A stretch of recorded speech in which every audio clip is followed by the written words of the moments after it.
Good evening. Let me introduce myself.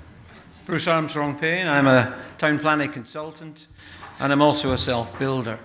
I've found it fascinating tonight, all these different aspects of self-build, the community self-build, the architect's point of view, but now I'm going to give you a slightly different point of view, that of the client.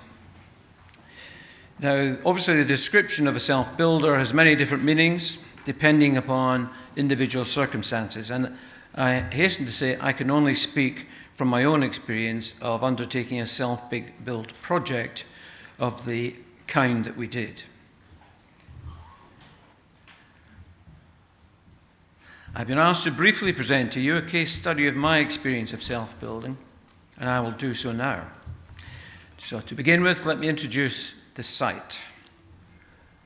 This is how it looked before we took it over. It was part of a field on the outskirts of the village of Stainton, and I used the pointer, but I have no idea how to work it. It extends to just over 0.3 hectares, and I initially applied for planning consent on behalf of a client, and that's where the site is. This was refused planning permission on the grounds that it would extend the village into the open countryside. I clearly disagreed with this conclusion, so I submitted an appeal to the Secretary of State, which was allowed. I then negotiated the purchase of the site from my client and organised a new consent for a design that suited us rather than suited the market. The site was purchased in 2017, and it then took us more than a year to engage an architect, sort out revised design, find a builder, and sort out our finances. We had a good idea of what we wanted, but we needed an architect to sort out the detail and make sure that what we were designing was both practical and aesthetically pleasing. Fortunately, I did find a suitable consultant who listened to what we wanted and translated that into a scheme that we were happy with. What I did find useful, and it's something that Rod touched on earlier, in this process was a computer model which allows a fly around or fly through the scheme in 3 dimensions. We did in fact change some aspects of the design as a result of this work, in particular the direction that the main elevation faces, so that we could maximize the sunshine and daylight in our public areas. Due to time constraints tonight, I'm not able to show you how this actually works, but these are some of the still images that demonstrate the use of the model to work out shadowing. The drawing shows shadows moving across the site at 3 particular times, 9 a.m., 2 p.m. and 6 p.m. on a specific day, on a specific month of the year, and it shows the shadows both outside on the ground and inside the building through the windows.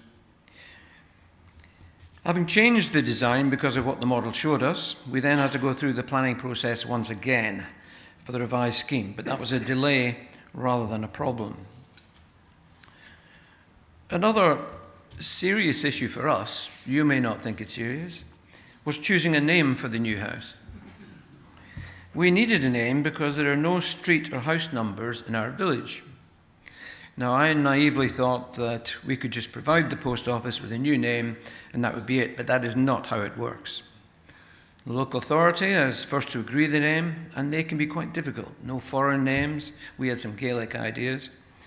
No names that relate to other locations. You can't have Penrith View. And the name should be easy to spell. Now, we had several names put forward that were turned down, and each time that happened, we lost a couple of weeks. Eventually, we simply put forward the most innocuous name we could think of, and it was agreed by the local authority. That is why we are called Meadow House. And why does this matter? Because the utility providers will not start work, and the Highways Department will not issue a permit to cross the verge for an access until an address, including a postcode, is available. And that can only be issued once the name is approved. If your location has street numbers, that's not a problem. It's only an issue where the street has house names only. We eventually got started on the site in November 18 by digging the foundations.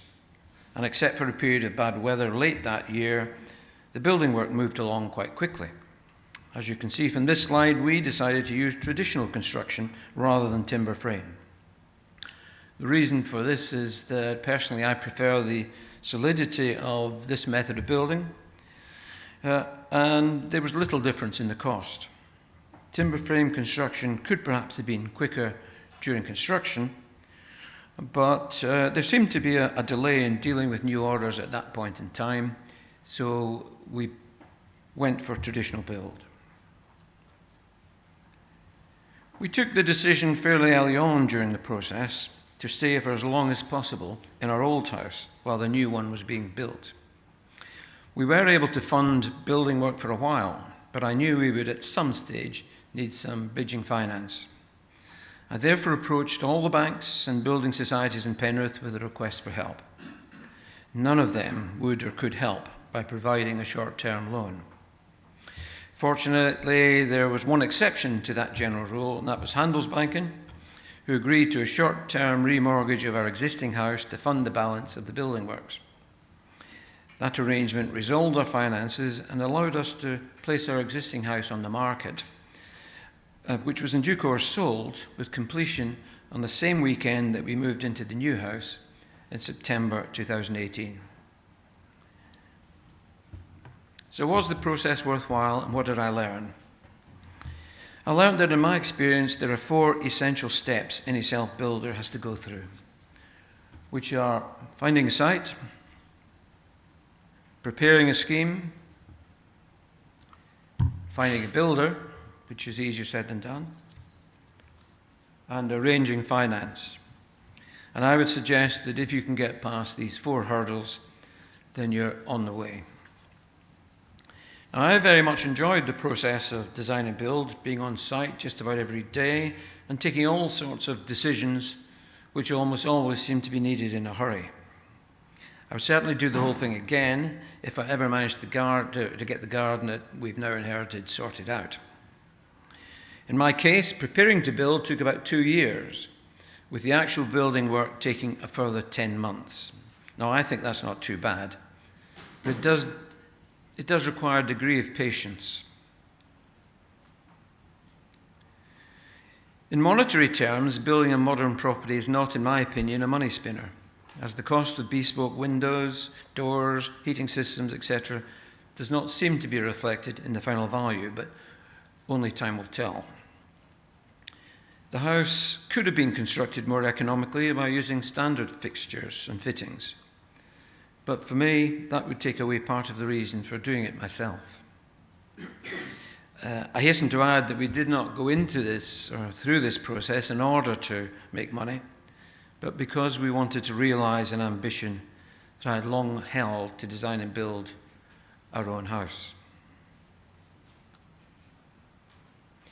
We were keen to build a sustainable house in energy terms, and we therefore have our heating by an air source heat pump that provides the underfloor heating and hot water.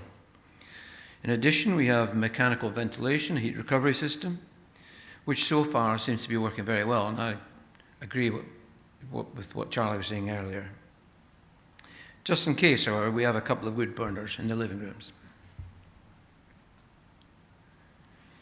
Of course, the build was not all plain sailing. There were a number of frustrations involved in the process. Apart from the saga of the house name, we had a long delay trying to get BT to move some cables that ran across the access, and I lost count of the number of times they came out to inspect that site. We also had to underground an overhead high-voltage electricity cable that ran right across the middle of the site, and I have to say that was very efficiently but very expensively done before we started building work. In the end, however, I can assure you that for me it was all worthwhile, as you end up with a property that meets all your individual requirements and will stand out from the run-of-the-mill volume build. If any of you are looking for sites, I would suggest that you need to go out and search for them. Talk to the planners or to people like me who deal with sites all the time. Know what you want and how much you're prepared to pay. And I would say that in my experience, unless family are involved, there's no such thing as an inexpensive site, as inevitably any owner will want the best price for their asset. If you're lucky enough to find what you consider to be a suitable site for development, then take an option in the land with completion subject to achieving planning consent. I had some great help with the project from an understanding architect and a builder that stayed on the job until it was finished, on time and on budget, more or less. There was some increase in the budget, but it was the result of me developing the scheme as we went through the process, and therefore did not come as any surprise. So, despite what Rod says, I did change the design as we went through it. Finally, if anyone wants to know who my professional advisors or my builder were, or wish to have details of the consultant who produced the 3D model, then please come and see me after the presentation, and I'll happily give you their details. Thank you.